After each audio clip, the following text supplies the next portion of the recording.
বন্ধুরা, তো বলো সবাই কেমন আছো? আজ অনেক দিন পরে এই ভিডিওটা নিয়ে এলাম। আজ আমরা যাচ্ছি বৈকুণ্ঠহীন ইসকন টেম্পল। সো আমরা রুম থেকে দুপুর 3টের সময় বেরিয়ে গিয়েছিলাম। পৌঁছাতে আমাদের সময় লেগেছিল 45 মিনিট। এখানে যেতে হলে আপনারা নাইস রোড হয়েও যেতে পারবেন। আমরা নাইস রোড হয়ে যাইনি, আমরা গিয়েছিলাম বেলপুরের ভেতর দিয়ে, জেপিনগরের ভেতর দিয়ে কনকপুরা রোড হয়ে গিয়েছিলাম। তো আপনারা নাইস রোড হয়েও আসতে পারবেন, খুব সুন্দর জায়গা। আর যারা ম্যাজেস্টিক থেকে আসছেন, লোকাল ট্রান্সপোর্ট ব্যবহার করলে ডাইরেক্ট গ্রিন লাইন মেট্রো হয়ে ওখান থেকে তোরদাকাল্লা সান্ড্রাতে নেমে ওখান থেকে 20 মিনিটের পথ, হাঁটা পথ। এমনকি যদি অটো নিতে পারেন, ওখান থেকে অটোতে 1.5 কিলোমিটার। আমরা এই কারণের জন্য জেপিনগর দিয়ে গিয়েছিলাম, কারণ কি জেপিনগরের রোডটা গ্রিন ভিউ বেশি, আর নাইস রোডটাতে রোড ভিউটা বেশি।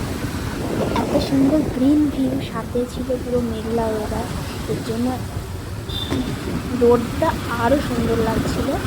আর দুপুর 3:30টায় বেরালেও পুরো মেঘলা ছিল বলে আমাদের কোনো অসুবিধা হয়নি।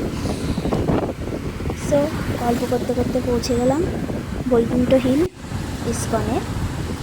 এখান থেকে প্রথমে এটা এন্ট্রি গেট ছিল, এন্ট্রি গেটে গিয়ে ওখানে 2 হুইলারদের জন্য 20 রুপিস করে পার্কিং ফি নিচ্ছিল, আর 4 হুইলারদের জন্য 40-50 রুপিস পার্কিং ফি লাগছিল।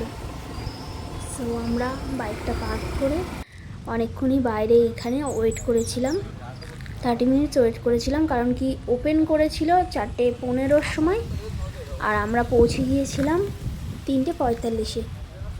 এখানে সময়সীমা হলো সকালে 7:15 থেকে 12:40 পর্যন্ত খোলা থাকে, এবং বিকালে 4:15 থেকে 8:10 পর্যন্ত খোলা থাকে।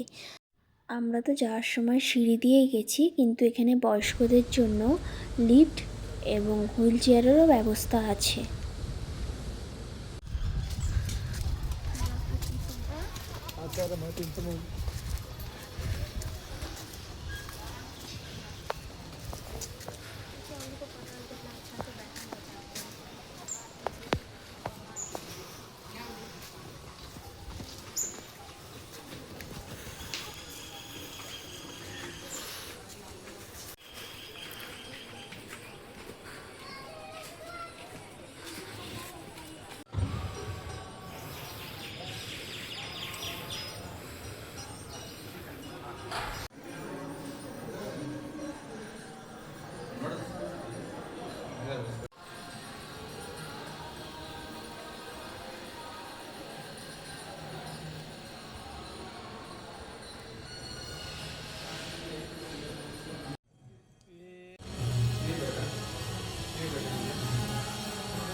কি বলছিল?